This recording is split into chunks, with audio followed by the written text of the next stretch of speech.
Goeiemôre, geliefdes, ons is vanmôre hier, so as jy nou staan met 'n trui en 'n denim en hier rooi hemp aan, soek jy weer gemaklik. Maar dis maandagoggend, dis nie Sondag nie. En die rede hoekom ek hierdie opname maak is omdat gister se kerkdiens en gemeentediens, om een of ander rede sukkel ons die laaste tyd baie met die internet en wifi. Kan jy help te dink dat die owerhede die lig besig is om te probeer ons te steel en te slag en te verwoes. Nie te keer dat die boodskappe uitgaan nie. En ek het op my hart gehad om dood eenvoudig maar weer dalk eers 'n verkorting of elke weergawe van gister se preek na u toe te bring. En natuurlik ook al die feit dat daar is baie mense daar buite, baie meer gemeentelede as in ons gemeente wat graag die dienste wil kyk. Wil volg dit selfs van ons gemeentelede wat agterna sê, maar ons wil graag weer daarna kyk. So ek groet in die naam van die Vader, die Seun en die Heilige Gees. Kom ons sluit op die oë. Dierbare Vader, ons kom na u toe in die naam van ons Here Jesus Christus en die teenwoordigheid van die Heilige Gees. En al wat ek vanmôre vra, is dat hierdie woord wat uitgaan, u woord sal wees, die woord in waarheid sal wees, en dat ek wat die spreekbuis sal wees. Ons bid in Jesus naam, mag u nou verheerlik. Amen. Amen. Ons lewe in interessante dae, baie dinge gebeur, ons lewe in die tyd. Maar die woord van die Here ook gesê, jy baie valse profete sal hê. Ek sê die mense, valse profete kom baie vorms. Dis nie altyd pastore, dominees, profete, wat ook nog, wat 'n titel het as 'n profeet of wie ook al, wat dinge voorspel, wat dinge sê, wat dinge die valsheid is nie. Ons het deesdae verskriklik baie selfoon, ek noem dit die selfoon warriors. Mens moet die plan hier ook as vir hier iets gebeur. Selfoon warriors, mense wat allemaal ietsie probeer sê, maar eintlik heeltemal wegbeweeg van die opdrag. Die opdrag wat Matteus 28 en Markus 16 duidelik sê, gaan maar net maak disippels, jy weet, gaan vertel die evangelie. Wat is die evangelie? Die goeie nuus, reg oor die wêreld. In plaas daarvan kom hulle wil vir jou vertel wat is reg en wat is verkeerd, jy moet so, jy moet dit eet en jy moet daardie dag hou, wat ook al die geval mag wees. In elk geval, en in die week sien ek 'n oulike dingetjie oor 'n appel. En die vraag wat gevra was, is, hoeveel sade is hoeveel pitte, hoeveel sade is in een appel? En weet jy of mense dit weet nie, maar dis nie vreeslik moeilik om te bepaal nie. Nee, dit is nie onmoontlik om te bepaal nie. Dit is so maklik van die vat 'n mens, jy gaan sny met die appel in 4 stukke en jy haal die stronk uit en jy haal die bytjies uit en jy tel hulle, nee. Of 'n lekkerder manier is natuurlik om sommer die appel te eet, nee. Eet die appel en ek het gister gesê, as jy nie soos my vrou op sommer met stronk en al eet nie, dan haal jy die stronk oor, jy haal die pitte uit en jy gaan kry. Nou sê hulle vir my, ja, gemiddeld is daar 8 pitte in 'n appel. Ok, maar nou kom daar 'n interessante vraag. Zeg, daar is 8 pitte in 'n appel. Hoeveel appels is daar in 1 pit? Hoeveel appels is in 1 pit? Nou ja, ek weet nie wie jy nou is wat die navorsing gedoen het en die tellery gedoen het, baie bepaal nie, maar ek vat dit nou vir die waarheid, dat hy sê, dat 'n appelboom dra, ek neem anders as sy leeftyd, 10.750 appels oplewer. In sy tyd van hy begin dra, toe hy nou eintlik nie meer dra nie, wat ook al, 10.750 appels. So, toe ek 'n bietjie gou sommetjies gaan maak, en gesê, ok, as daar 10.750 appels is, hoeveel pitte is daar dan in 1 boom? En dit is dan 86.000 pitte. En die 86.000 pitte gaan uiteindelik weer 86.000 bome oplewer, wat 688.000 appels gee in totaal. En hierdie 688.000 appels gaan dan weer vir oor die 7.2 biljoen sade gee. Met ander woorde, ek wil amper sê, in 2 generasies van daai eerste appels, van 8 pitte af, kan jy uiteindelik binne 2 generasies van hierdie appelboom, of van hierdie 1 appel, kan jy uiteindelik vir elke mens op hierdie planeet aarde 'n saadjie gee, sodat hy sy eie boom kan plant. Nee. Nou ja, dit is interessant, want ek hierdie ding lees, kom maar so hierdie boodskap in my op vanmôre, en dit gaan oor die appel. En dit is hoekom ek die tema gegee het van appelpotensiaal. En nou kan jy die appel deurtrek na die tuin van Eden toe. Want jy sien, daar is nog geen bewys, geen so iets dat die appel inderdaad die oorspronklike vrug is nie. Maar hy is toch die symbool. As jy baie prentjies gaan sien van Adam en Eva so aan, gaan jy baie keer van sien met 'n appel in die hand, of wat ook al die geval mag wees. En nou is daar 'n maatskappy, hulle vervaardig rekenaars in die VSA, vir alles hulle baie gewild, in Amerika, en ook selfone. En ek gaan nou nie die brein nou kom adverteer hier vanmorgen nie, ek gaan waarskynlik weet van waar ek praat, maar jy sal weet, hulle het 'n appel, hulle het so 'n rooi appeltjie, of was ek weet kleur nie, maar as 'n appel, en dan het so 'n happie uit. En nou sê hulle, en ek glo dis die waarheid, dat hierdie embleem kom, as gevolg van daardie gebeurtenis in die tuin. Met ander woorde, hierdie hap en die appel verteenwoordig kennis. Dit maak nogal sin. Adam en Eva het nou van hierdie verbode vrug, hierdie verbode boom geëet, die boom van kennis van goed en kwaad. En interessante spreekwoorde wat ons het as gevolg van hierdie appel is, die appel val die ver van die boom, of 'n vrot appel, die vrot appel tussen die klomp, so kan ons aangaan. Maar in elk geval, dit verteenwoordig kennis, want jy het nou by rekenaar, of op hierdie, ek het nie die brekkie, maar die fone, en jy nou toegang tot kennis. Maar wat is kennis? Jy sien, dis wêreldkennis. Dit is wêreldkennis. En ons moet vandag versigtig wees oor al die kennis.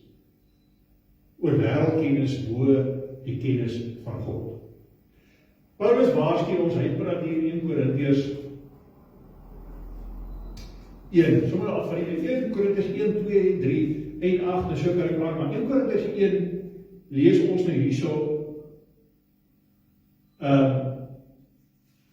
vanaf vers 17, luister mooi, want Christus het my nie gestuur om te doop nie, maar om die evangelie te verkondig, nie met wysheid van woorde nie, sodat die kruis van Christus nie verydel mag word nie, maar die woord van die kruis is wel dwaasheid vir die wat verlore gaan, maar vir ons wat gered word is die krag van God. Want daar is geskrywe, ek sal die wysheid van die wyse mense vernietig en die verstand van die verstandiges tot niet maak. Die eerste ding wat interessant is, hierdie eerste 3 verse, is dat hy praat van die kruis te verydel. Wat beteken om die kruis te verydel? Dis eintlik om hom af te water. Ek wil vir julle vanmôre sê, die grootste gevaar vir Christendom vandag is nie ateïste nie. Dit is nie duiwelsaanbidders, sataniste nie, want ek wil sê die meeste sataniste begin, of eintlik almal begin met 'n gedagte dat hulle nie glo nie, dat hulle eintlik God wil terg. Ek bedoel, vertel vir my wat 'n regdenkende mens wat werklik glo in hemel en hel sal kies om hel toe te gaan. So hulle is gevaar van hulself, wat gebeur is, hulle word ingetrek in die ding, en as hulle loop uitvee, dan is hulle in 'n ding wat daar baie interessant is, en baie mag het, en al die tipe van dinge, maar ook heeltemal verloor. So hulle is gevaar van hulself. Ek wil nie sê, dis nie eers ander gelowe nie. Die grootste gevaar vir die Christendom is ander gelowiges. Mense wat dink hulle die kennis, want die sien hulle gaan haal dit in die wêreld uit, maar het geen verhouding met God nie. Hulle het nie 'n ware verhouding met God nie. Baie van hulle gaan hierdie Bybel baie beter ken as ek van voor tot agter.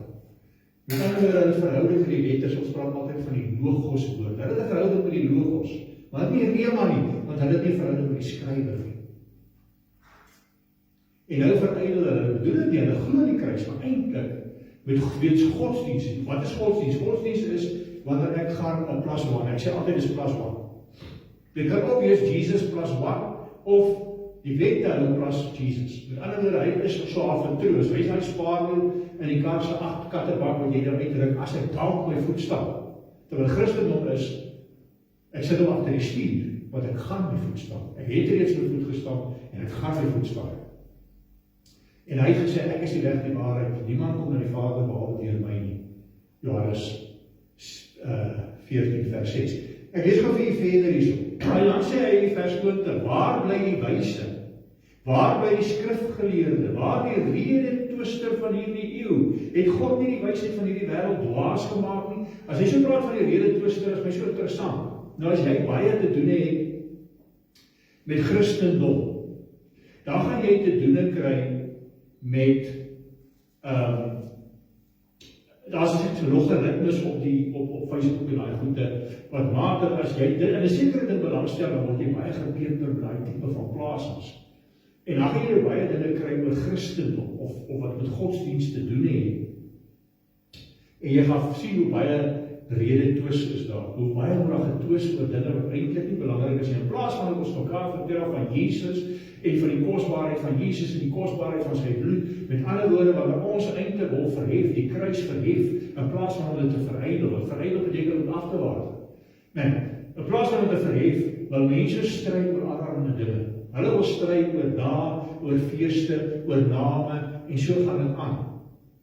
En as jy, dan help jy so 'n bietjie reg, gee vir 'n woord in liefde, en dan wil hulle jou, dan wil hulle 'n stryery hê. Dan kom jy uiteindelik, jy gaan so 1 of 2 keer jou antwoord, ek het al geleer, en dan los jy dit. Want die woord van die Here sê uitdruklik, hy het gesê vir Timoteus, maar hy sê dit ook, Paulus sê dit vir Titus, hier Titus 3, vanaf vers 3, hy sê vanaf vers 9, hy sê, maar vir my dwaase strydvrae en geslagsregisters en twis en stryery oor die wet, want is nutteloos en doelloos aan 'n man wat partyskap verwerk, moet jy dit onttrek na die eerste en die tweede vermaning, wetende dat so iemand op 'n verkeerde pad is en sonde doen en self veroordeel staan.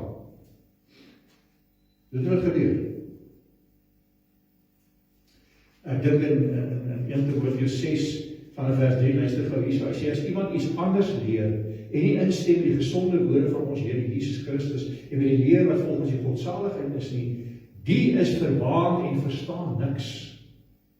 Verstaan niks nie, maar in 'n sieklike sig na twisvrae en woordestryd waaruit ontstaan afguns, twis, lasteringe, bose agterlog, nuttelose stryery van mense wat verdorwe in hulle verstand en van waarheid beroof is en dink dat die godsaligheid winsgewend is. Onttrek jou aan sulke mense.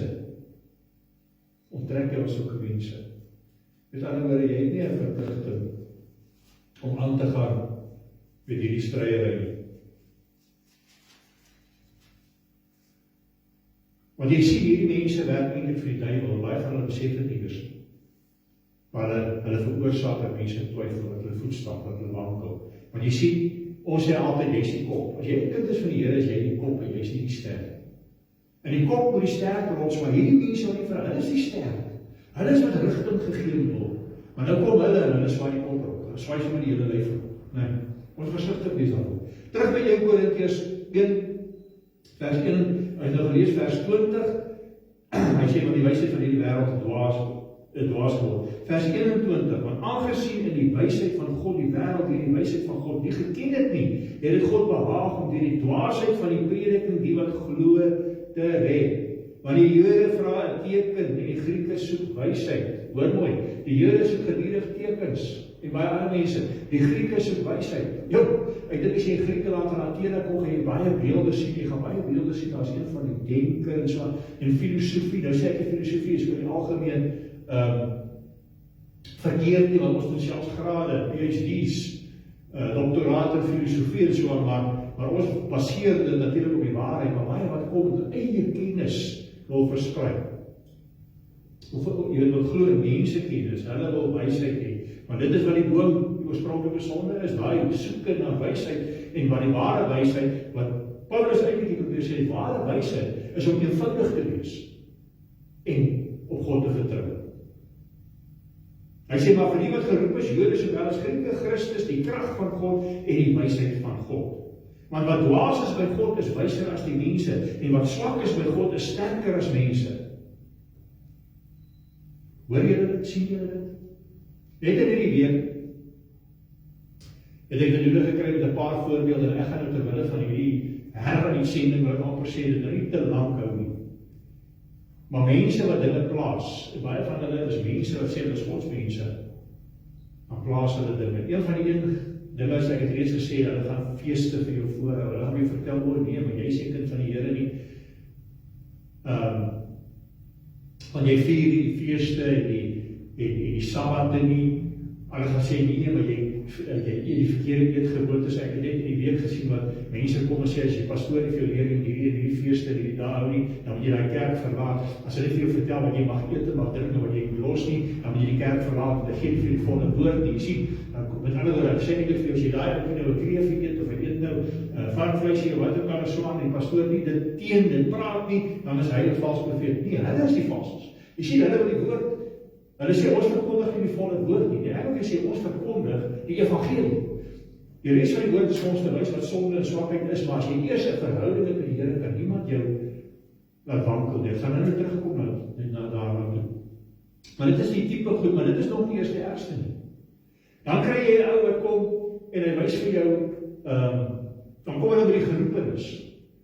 Dat die Here sekere mense vooraf beskik het. Daar praat van sy uitverkorenes. Dat God vooraf seker is uitverkies het en die ander is van verloor. Dis nie die waarheid nie.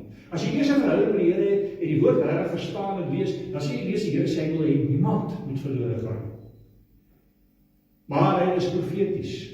Wanneer ons praat van die Here se wil en die Here se plan, dan praat ons eintlik van sy plan wat kom as gevolg van die wêreld en die wêreldse kennis, as gevolg van die wêreld wat onder leiding van die bose is op hierdie stadium, omdat ons die wêreld uitgegee het aan die duiwel. As ons die boek Openbaring lees en baie van die goed wat daar gebeur, is nie wat God se wil en sy plan is, of as iemand seer kry is sy wil of sy plan nie.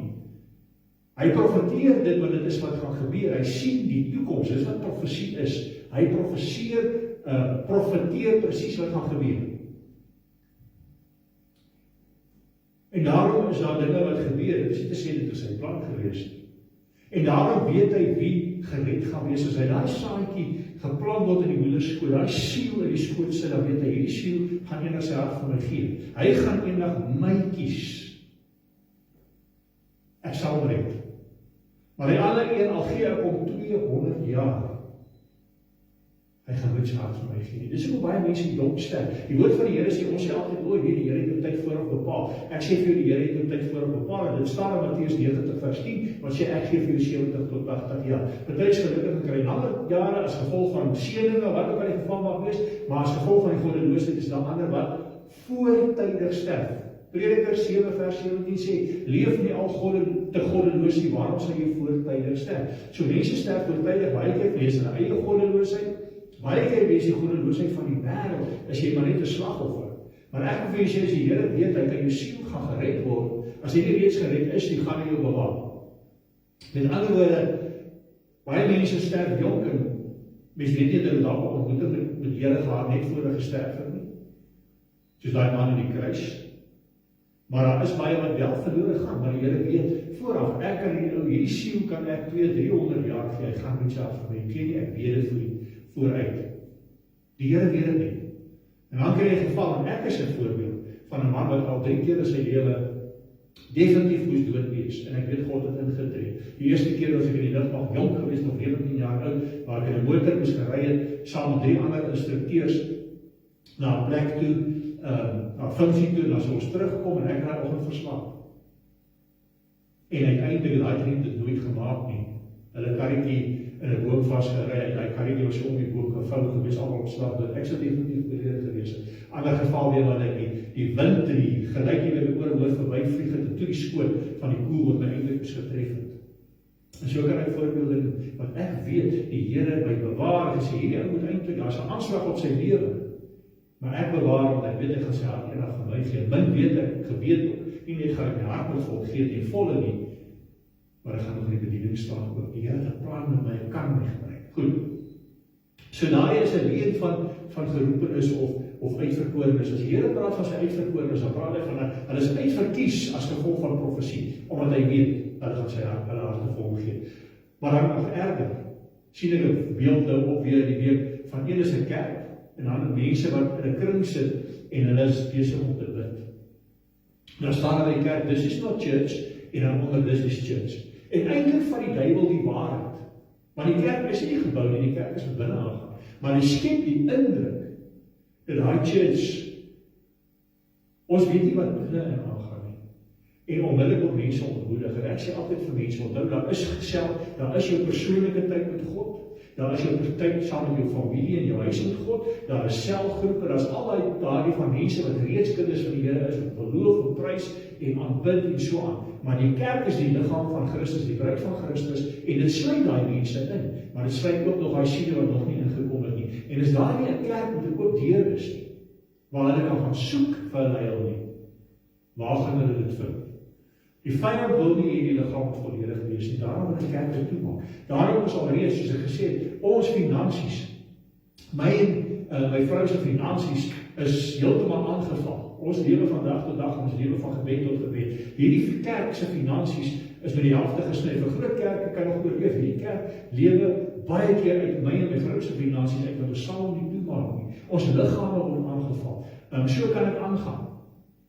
Geestelik en fisies, want die vyand weet ons is besig om die waarheid te preek nie. Hy weet ons is besig om iets groots te doen in hierdie klein dorpie, nie net in die dorpie, nie ook buite. Dis hoekom ons internet aangeval word, dat die boodskappe nie moet uitgaan na buitekant toe nie, maar ons sal deurdruk.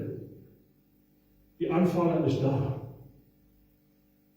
Maar dan kom hy met daai tipe boodskap, en hy wil nie die mense moet inkom nie. Hy wil hê die kerk moet doodgaan. En hy is besig om te slaag aan mense daar toe. Want mense leen hulle ore uit vir leuns. Job het gesê, jy moet dit wat jy hoor, moet jy toets, soos wat die voedsel op jou verhebel te toets, of jy smaak, of dit die waarheid is of nie. Jy moet gaan toets.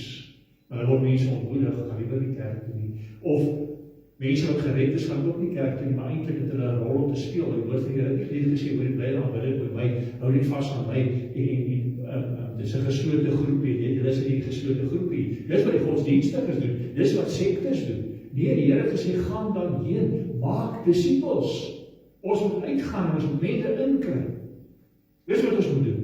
En ons het iets om te bied. Daar is nie 'n ding van ek het 'n volkomme verhouding met die Here, hoef ek nie meer kerk te gaan nie. Jy het iets om te bied. Jy het dalk 'n gawe ontvang.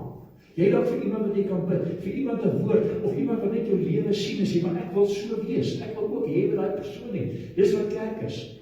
En dan die Here my hart baie seer gemaak het, wat ek ook hierdie gekry het, en dis 'n man wat sê hy's 'n man van God. Wat dit in April ook gebeur, maar was iemand anders gewees, maar nou weer, want jy sien hierdie vet man, jong vet man, hy's verskriklik vet, maar hy sit met sy Bybel, hy lees om sy Bybel bestudeer, dan sê hy, maar dit is nie, hierdie ou is nie 'n Christen nie, kyk, hy's 'n sondaar.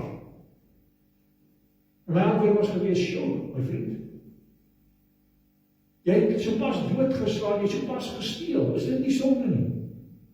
Jy wat 'n man van God is, hierdie man, as hy gestaan, ek het gesê, as hy daar gesit het en hy het 'n besig of skaapbout in die hand, en jy sien nie die sou van hom afloop, en hy besig om sonde te doen, by al mens, dan kan jy sê, ja, jy is besig met sonde, dat vraagsig ook sonde is, maar jy weet nie wat is hierdie ou se kondisie nie, jy weet nie, is dit medies, is dit geestelik, wat moet hom as jy, maar is iets van, maar wat doen hy? Hy gaan soek sy heil by die Here, hy is besig met die woord van God, hy is definitief 'n kind van die Here, of hy wil dit graag wees. Selfs in die foto wat hulle so sit van jong meisietjies wat partytjie op die Vrydag hou, wat ook al so aan, en kort rokkies aan, en so, natuurlik is hulle met die verkeerde ding besig, maar nou Sondag is in die kerk, en sê, kyk hierso, kyk hoe skynheilig. Hoe weet jy dat iets met hulle gebeur? Dat hulle God gaan soek nie? Of al gaan hulle dan maar net om gesien te word, weet jy wat? Ek het 'n getuienis van ten minste een meisietjie wat 'n verskriklike los lewe gelei het, wat hier ingekom het, wat hier nou uiteindelik deur mense verbringers en eintlik maar of gedood is, en weet jy wat, sy het vir die Here gegee, sy het ook getuig ook nog in hierdie kerk. Maar jy sien, dit is wat die vyand wil doen. En hy gebruik wat hulle noem kennis, maar is eintlik wêreldkennis. En ek wil vir jou vanmôre sê, as jy die evangelie ontvang het, en jy die blye boodskap ontvang, die waarheid van die kruis, moet jy nie na rondswaai nie. Kyk wat sê Paulus ook vir die Galasiërs, hier Galasiërs 1 vanaf vers 8. Hy sê, maar as sou ons of 'n engel uit die hemel julle evangelie verkondig in stryd met die wat ons julle verkondig het, laat hom 'n vervloeking wees. Hy sê selfs 'n engel wat teen die evangelie, die goeie nuus preek, laat hom 'n vervloeking wees. Vers 9, soos ons van tevore gesê het, sê ek nou ook weer, as iemand julle evangelie verkondig in stryd met die wat julle ontvang het, laat hom 'n vervloeking wees. Die evangelie beteken nie, jy kan maak 'n breed lewe soos jy wil. Die evangelie beteken dat Jesus het gekom om te herstel en jou 'n geleentheid te gee, en hy het dinge kom volbring. Ek het die voorbeeld genoem van die fariseer, wat een kant staan en Jesus 'n gelykenis vertel, en 'n tollenaar. En wat doen die fariseer? Hy kom sê, ag wees, Here, dankie, ek is nie soos daardie sondaar, maar beroep, hy beroep hom op die wet. Hy dink aan die wet. Het jy al gelees wat die Here gesê het vir die fariseërs en vir die mense in Galasiërs, in Matteus 5? Baie godsdienstiges, hierdie sogenaamde wetsgeleerdes, skrifgeleerdes en fariseërs, wat sê, ja, die Here sê, ja, hy het nie gekom om die wet weg te vat nie, hy het gekom om die wet te vervul. Dan sê hulle, so julle praat, en niemand van ons het gesê, weggevat nie, ons sê vervul, gaan bestudeer wat die woord beteken. As ek 'n boete kry, en ek het ook aan ene wat hulle gewaarsku het oor gesê, ek gaan nog gedagvaar word, maar maak my nie saak nie. As daai boete nou, as ek nou, as 'n verkeersman of die magistraat besluit, ons gaan nie vervolg nie, dan word hy weggevat. Maar as jy besluit het betaal word, moet hy betaal word. Maar as ek hom nou nie self betaal nie, maar iemand anders betaal hom vir my, dan is daai boete vervul. Hy is betaal. Ek hoef hom nie te betaal, want ek kon nie, ek het dalk nie die geld. Iemand anders het vir my gedoen. En dis wat Jesus kom doen. Hy het vir ons kom vervul wat ons nie kon nie. Wat nie is die fariseërs die skrifgeleerdes kon doen nie, want hy sê in Matteus 5 vers 20 gaan lees dit. Hy sê as jou geregtigheid nie meer is nie, as hierdie skrifgeleerdes en fariseërs nie, dan sal jy die hemel nie erf nie, jy sal die hemel nie sien nie. Gaan lees dit. Hy het nie gesê gelyk nie, hy het gesê nie meer nie. Met ander woorde, hy sê hulle is gediskwalifiseer, want hulle beroep hulle op hulle eie krag, op wet, op werke. Die kruis was nog nie daar, hulle verydel, want hulle nie die belofte van die kruis was daar nie. Hierdie is 'n offer wat 'n voorloper was van die belofte. So dis wat hierdie man sê, ek is nie soos daai sondaar nie. En die sondaar kom nie en sê, ja, ag Here, ek is so goed en ek doen so goed aan hierdie mense, ek doen so goed aan daardie mense en ek doen dit en ek doen dat nie. Hy het gesê, wees my die sondaar genadig. Dit is al. Hy het 'n beroep op Jesus. Hy is bewus van sy swakheid. Hy sê Jesus, maar Jesus alone, niemand anders nie. Jy gaan lees van Cornelius hulle. In Handelinge 10. Cornelius was 'n man wat vroom was, wat gedurende gebed was, en almoses het al die goeie dinge gedoen het. Maar hy moes eers die evangelie hoor, die evangelie glo en dan gedoop word. Hy het die Gees ontvang en gedoop word voordat hy sy gesin gered kon word. Hierdie mense kom met allerlei dinge. En ek weet nie of hulle dink hulle doen goed nie, maar ek wil sê die grootste gevaar is hierdie omwaaiers. Kennis is die sonde. Die Here sê hier in Korintiërs 2, Paulus, van vers 11. Want wie van die mense weet wat in 'n mens is, behalwe die gees van die mens wat in hom is? So weet ook niemand wat in God is nie, behalwe die gees van God. Dan nou jy weet wat in 'n man gaan nie. Net sy gees weet, en God se gees. Ons het ewenwel nie die gees van die wêreld ontvang nie, maar die gees wat uit God is, sodat ons kan weet wat God ons uit genade geskenk het. In ander woorde, as jy hierdie ding weet, as jy weet hoe groot die geskenk en die afgewaarde is nie, hoekom laat jy toe dat die ster jou rondswaai? Want vir jou is die kruis 'n wonderlike verhaal, vir jou is die kruis absoluut, ek is gered, ek is reg, ek vat Jesus, ek is 'n uitverkorene. Ek is 'n geseënde. Ek is 'n gesalfde. En nou worstel ek soms met sonde. Jy sien dis die verskil. Die ou wat verlore is, doen sonde. Die ou wat gered is, worstel met sonde. Hy weet dit is verkeerd. En hoe weet hy dit is verkeerd? Want die woord van die Here sê, ek sal in jou kom woon. Hy sê, die profeet Jeremia profeteer dit in Jeremia 31, hy sê dan gaan die Here in jou vir jou kom vertel, deur sy gees wat in jou werk wat reg en verkeerd is, en ander mense gaan nie vir jou vertel wie Jesus is nie. Dit staan daar. Hy sê, jy gaan self weet. Hebreërs 8, die Hebreërs skrywer daar, bevestig dit, nadat dit gebeur. Hy sê, herhaal as selfboodskap. Jy gaan Jesus self ken, jy sê dit gaan oor 'n verhouding met ons Here Jesus Christus. Hy sê, daarom spreek ons ook nie net woorde van menslike, wat die menslike wysheid leer nie, maar met die wat die Heilige Gees leer, sodat ons geestelike dinge met geestelike verklaring. En al die Gees jou kan leer, is as die Gees God in jou kom woon het, omdat jy hom ingenooi het, omdat jy jou hart vir Jesus gegee het, en omdat jy hom toelaat om jou hart te kom verander. Dan gaan jy 'n hart van liefde kry, in plaas van die opgeblaasde hart van 'n ou met allerlei kennis. Wij sien maar die natuurlike mens neem nie die dinge van die gees van God aan nie, want dit is vir hom dwaasheid, en hy kan dit nie verstaan nie, omdat geestelik beoordeel word. En dis dieselfde wat 1 Korintiërs 3 sê. Vinnig hier so deurgaan, ek wil nie lank aan hier van vers 18 af. Laat niemand homself mislei nie. As iemand meen dat hy wys is onder hele in hierdie wêreld, laat hom dwaas word sodat hy wys kan word. Want die wysheid van hierdie wêreld is dwaasheid met God. Want daar is geskrywe, hy wat die wyse mense in hulle listigheid vang, die verder, die Here ken die gedagtes van die wyse mense dat dit nietig is. Laat niemand dan op mense roem nie, want alles behoort aan julle. Of dit nou Paulus of Apollos of Cephas of die wêreld of lewe of dood of teenwoordig of toekomstige dinge, alles behoort aan julle. Maar julle behoort aan Christus en Christus aan God. As jy dit eers weet, dat jy behoort aan Christus en Christus aan God, en dat hierdie redding behoort aan jou, hierdie saligheid behoort aan jou, dan kan niemand jou rondswaai of jou aan die evangelie leer, en jy ewe skielik rondval, as jy, pastoor, help my, vertel my eers vir my, wat is nou die waarheid rondom Sabbatte, rondom eetgewoontes, rondom allerlei dinge nie. Jy gaan weet, jy te verhouding met die Here.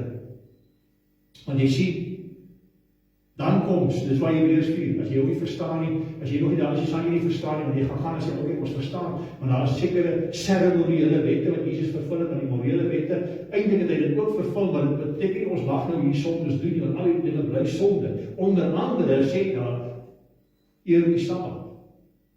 Ek wil sê, dat is nie een in die gelees, Hebreërs 4, die gelees dit, wanneer jy die Here ontdek het. Daar sê hulle uitdruklik, dat die Sabbat is gegee, dat die mense moet verstaan, as 'n tyd van werk en 'n tyd van rus, dat jy moet rus kry, dat jy nie meer jou bekommer oor dinge nie. En die Here het vir hulle 'n dag gegee, maar hulle nog steeds ten spyte daarvan nooit verstaan nie, nooit die Sabbatsrus ingegaan nie. Daar's weer 'n dag, naamlik vandag, en vandag is elke liewe dag, wat jy daai Sabbatsrus ingaan, jy gaan in Christus. Christus, deur Christus het ek my Sabbat, hy is Here oor die Sabbat.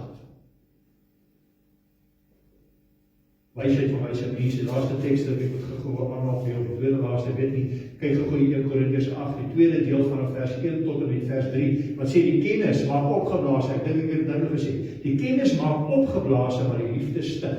As iemand meen dat hy enige kennis het, weet hy nog niks, soos 'n mens behoort te weet nie. Maar as iemand God lief het, die word deur hom geken. Hoor mooi, maar as iemand God lief het, hier staan nie as God iemand lief het nie.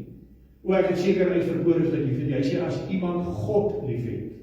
As iemand God lief het, die word deur hom geken. Die Here wil deur jou lief geken word.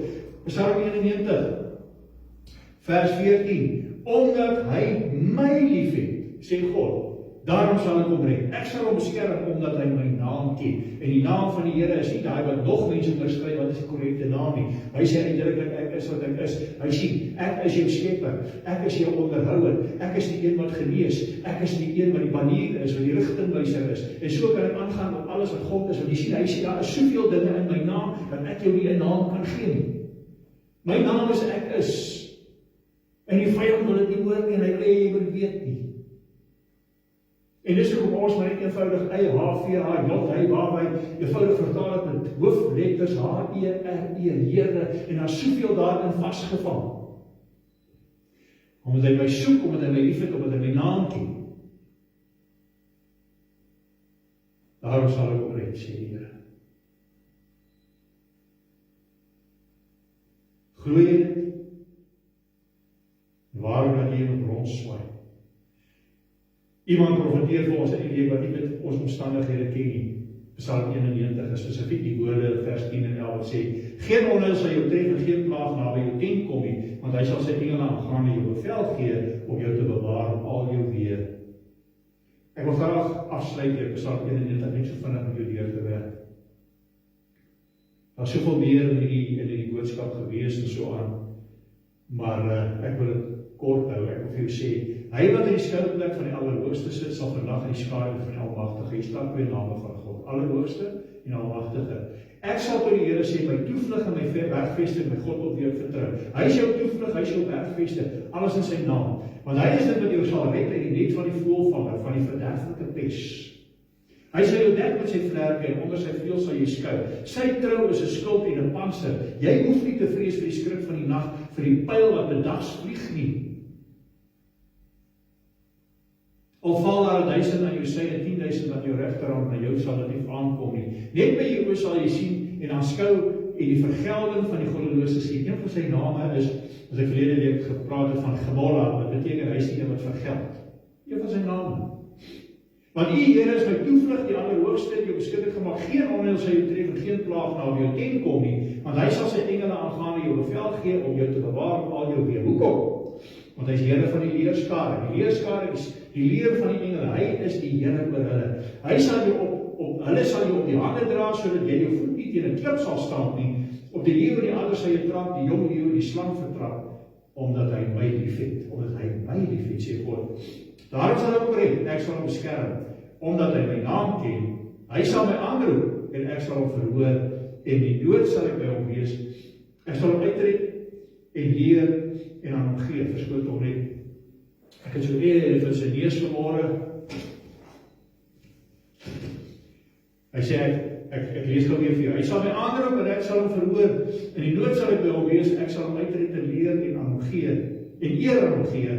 Met lengte van dae sal ek hom versadig en ek sal hom my heil laat sien. Ek sluit gou af met hierdie woorde, want ek het begin met die appel van kenners. Sê die appel, praat van die frontappel, ons praat van die appel van die ver van die boom nie, maar hy sade word versprei, nee. Nou vir 'n frontappel is dit moontlik om binne 2 generasies daai frontheid te versprei reg oor die wêreld. Ek het nou gesê, binne 2 generasies 7 biljoen sade.